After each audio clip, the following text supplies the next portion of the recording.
सुप्रभात मेरे प्यारे बच्चों, स्वागत है आप सभी का आज के हिंदी कक्षा में। मैं हूं आपका हिंदी शिक्षक राजेंद्र कुमार पटेल।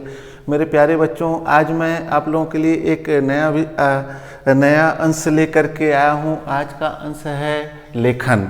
मेरे प्यारे बच्चों, लेखन के अंतर्गत मैं आज आप लोगों को पत्र लेखन सिखाने वाला हूं। पत्र लेखन जो है एक कला है और इस कला को जानना और सीखना जरूरी है। ये आपके परीक्षा में भी आता है और परीक्षा की दृष्टि से तो जरूरी है, साथ में जीवन की दृष्टि से जीवन में भी हमें इसकी आवश्यकता पड़ती रहती है। तो आइए आज का जो पाठ है, आज का जो अध्याय है, प्रारंभ करते हैं। पाठ प्रारंभ करने से पूर्व आप सभी अपने पाठ्य पुस्तक, पेन और कॉपी निकाल लीजिए। आइए पाठारंभ करते हैं। पत्र लेखन। मेरे प्यारे बच्चों, पत्र लेखन एक कला है और पत्र लेखन जो है अपनी भावनाओं को व्यक्त करने के लिए, जब कोई व्यक्ति हमारे समक्ष नहीं होता, उसको हमको अपने भावनाओं को व्यक्त करना होता है, तो हम पत्र के माध्यम से अपनी भावनाओं को व्यक्त करते हैं। और ठीक जो है और इसमें जो है कुछ निम्नलिखित कुछ बातों को ध्यान में रखना होता है, जिसको मैं अभी आप लोगों को स्पष्ट करके बताऊंगा। पत्र लेखन जो है अत्यंत प्राचीन है, पुराने समय से लिखी आ रही है। इसका वर्णन जो है पुराने समय में भी मिलता है और पत्र की उपयोगिता आज पुराने समय में तो थी ही, साथ में आज भी इसकी उतनी ही योग्यता है जितनी की पहले थी।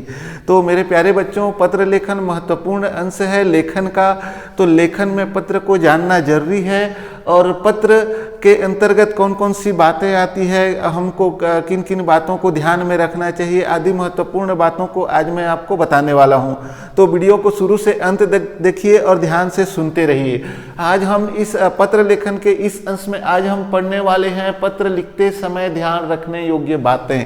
ठीक है, तो पत्र लिखते समय हमको किन किन बातों को ध्यान में रखना है, इस बात को यदि हम जान लें, समझ लें, तो पत्र लिखना निश्चित रूप से आसान हो जाएगा, सरल हो जाएगा।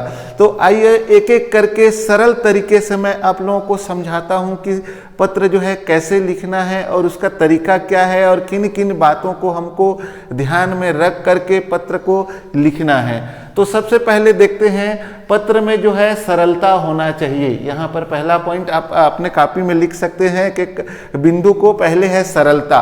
तो पत्र सरल भाषा में लिखना चाहिए, पत्र की भाषा सरल होनी चाहिए। इसमें क्लिष्ट शब्दों का प्रयोग नहीं किया जाता, क्योंकि हम अपनी भावनाओं को सामने वाले तक पहुंचा रहे हैं, तो सामने वाला भी हमारी भावनाओं को समझना चाहिए। तो पत्र की भाषा सरल होनी चाहिए। पत्र को सरल भाषा में लिखना चाहिए और भाषा सीधी, स्वाभाविक व स्पष्ट होनी चाहिए। सीधी, स्वाभाविक व स्पष्ट होनी चाहिए पत्र की भाषा। इसमें घुमावदार एवं क्लिष्ट शब्दों का प्रयोग कभी भी नहीं करना चाहिए। इस चीज को आप लोगों को विशेष ध्यान में रखना है। आइए आगे देखते हैं। दूसरा है स्पष्टता। पत्र लिखते समय हमको स्पष्टता को विशेष रूप से ध्यान में रखना चाहिए। जो भी हमें पत्र में लिखना है, यदि स्पष्ट एवं सुमधुर होगा तो पत्र प्रभावशाली होगा। ठीक है, जो भी हमको लिखना है सामने वाले को पत्र में, तो यदि पत्र स्पष्ट होगा, सुमधुर होगा, तो निश्चित रूप से वो पत्र जो है प्रभावशाली रहेगा। पत्र की भाषा सरल शैली के शब्दों का चयन करना चाहिए और वाक्य रचना की सरलता जो है पत्र को प्रभावशाली बनाती है, बनाने में हमारी सहायता करते हैं। तो इस तरह से पत्र जो है स्पष्ट होना चाहिए, सरल के साथ साथ पत्र स्पष्ट होना चाहिए। स्पष्ट पत्र हमें लिखने चाहिए। आइए आगे ध्यान देते हैं और किन किन बातों को हमको ध्यान में रखना चाहिए। तीसरी जो बात है वो है संक्षिप्तता। पत्र में हमें अनावश्यक विस्तार से बचना चाहिए। ठीक है, अनावश्यक विस्तार हमें पत्र में नहीं करना चाहिए। इसीलिए हमें पत्र में जो है संक्षिप्तता का विशेष ध्यान देना चाहिए। संक्षिप्त में पत्र लिखा होना चाहिए, विशेष बातों को ही लिखना चाहिए। अनावश्यक बातों के विस्तार से हमको बचना चाहिए और अनावश्यक विस्तार पत्र को नीरस बना देता है, उसमें कोई रस नहीं रह जाता, कोई महत्व नहीं रह जाता। इसीलिए अनावश्यक विस्तार से हमको बचना चाहिए। आइए आगे देखते हैं। शिष्टाचार। पत्र में शिष्टाचार की भावना भी आवश्यक है। बिना शिष्टाचार, देखिए शिष्टाचार शिष्ट जमा आचार, उचित आचार आचार विचार व्यवहार, तो पत्र में व्यवहार का होना भी जरूरी है।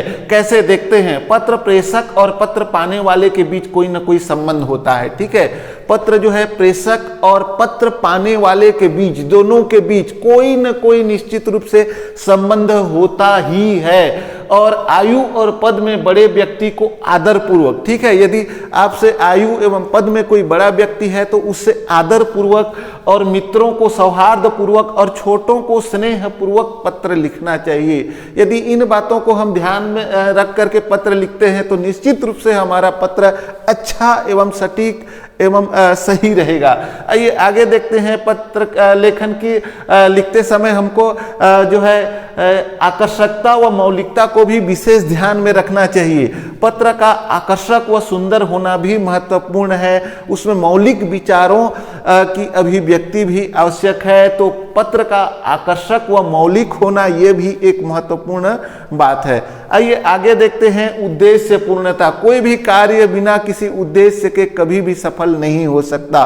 तो पत्र लेखन के पीछे भी एक निश्चित उद्देश्य होता है और उस उद्देश्य की पूर्ति के लिए हम पत्र लिखते हैं। तो कोई भी पत्र अपने कथन या मंतव्य में स्वतः संपूर्ण होना चाहिए। ठीक है, जो भी उसका उद्देश्य है उस उद्देश्य को में वह पत्र पूर्ण होना चाहिए। तो मेरे प्यारे बच्चों, आप इन बातों को ध्यान में रखते हैं पत्र लिखते समय तो निश्चित रूप से आप एक अच्छे पत्र लेखक बनेंगे।